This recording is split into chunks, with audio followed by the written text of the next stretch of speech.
Hello again. This is part 8. Part 8 is going to be finishing part 7. Part 7, I'll talk about the boys camp, and I also talked about the military leadership school. I'm going to finish the boys camp now, and this is what I like to call the mystery in the breakfast, because I had to make breakfast for these kids. I mean, these kids would come over, and their parents had a lot of money because I guess it wasn't cheap to send them there. And then when we would take them camping, we'd pitch tents and stuff. And in the morning, I'd cook them breakfast. You know, we had a cabin, but sometimes we'd leave the cabin and go out to the wilderness. So anyway, we went out in the wilderness, pitched the tents. Morning, I made breakfast, make a campfire, get a pan. I got powdered eggs and water, and mix them together, and I'm stirring them up. And a drop of water or something hit. And I thought, wow, is it raining? So I looked up, and there were blue skies. There were just blue skies. And I was like, well, looks like it'll be okay. So I'm stirring the eggs again, and another drop hit. And I'm going, wow, what was that? And I look up again, and I'm thinking maybe I'm by a tree, and there's branches, and it's early in the morning. It might be some dew coming down, right? And there's no trees. So I'm like, wow, okay. So I'm stirring the eggs some more, and another drop hits, and I'm like, whoa, what is it now? And I'm like going like this. Am I sweating? What's going on? So I'm like, I really want to know what the hell's going on now. You know, I really want to know what the hell's going on, because something's falling in there. So I'm stirring the eggs now, and I'm looking really close. Now, early in the morning, it was pretty nippy, kind of cool. And all of a sudden, another drop hit as I'm stirring the eggs. And that's when I noticed that what was falling in there was, my nose was running. And it was dripping in the eggs, and I was stirring it in there in the eggs, and I went, oh shit. And I went, well, they won't notice. Just pulled away, stirred them up, fed them to the kids. They thought it was okay. What can you do, you know? I wasn't going to throw them away. We didn't have that much stuff. That was a crazy ass place, let me tell you.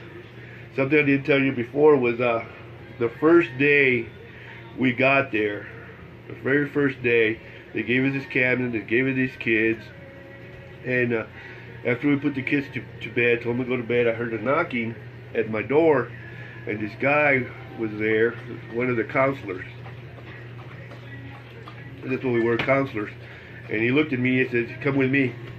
And I went, oh man, they got some sort of initiation, you know. I go, well, let's see what goes on.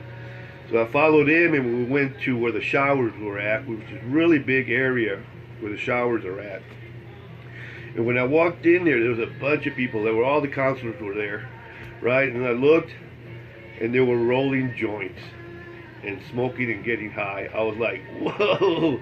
I was like, you know, this is back in the early 70s where pot was starting to get pretty popular. In fact, everybody thought back then that it was going to become legal.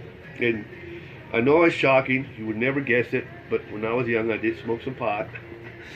So anyway, we smoked some with those guys that night. And I think that was the only night we smoked, was that one night. Because we didn't have any. So I guess I decided to share that one time, and then after that, I don't remember ever smoking with them again. But we weren't there very long. We were only there for about, I think, a week and a half, maybe 2 weeks. Because what happened was they had a fire hazard because it hadn't rained for such a long time, and they were worried about a forest fire, so they had to close the camp down. But we were there for almost 2 weeks, and it was pretty much fun. I had another instance with the kids when I first got the kids, because the kids are going to push. They're going to try to see what they can get away with, you know. So I put them to bed, and I'm laying there, and one of the kids gets this flashlight and flashes me in the face. Now, you're talking about 10-year-old. And I told him, hey, put that thing out. So he puts it out. I'm starting to go back to sleep, and boom, he flashes me with the flashlight again. And I look at him, and I go, I said, put that out. He says, I'm not telling you again. And he puts it out. He waits a few minutes, flashes me with the flashlight again. I said, okay. So I get up and I grab him, pull him out of the bed. I go by the sink. We got a sink there, and I grab this bar of soap and I pull him outside and I cram this soap down his throat and his mouth, and he's kicking and screaming, and I hold it in there for a little while, you know, and I let go and he spits it out. He's like, he got like the dry heaves and stuff, and I go, you gonna go to sleep now? Quit messing around? He goes, yes sir, yes sir, yes sir. Okay, get your ass in there. Quit fucking around. So he went in there, and the rest of the time none of the kids ever messed with me again. I mean, you have to show them who's the boss, you know.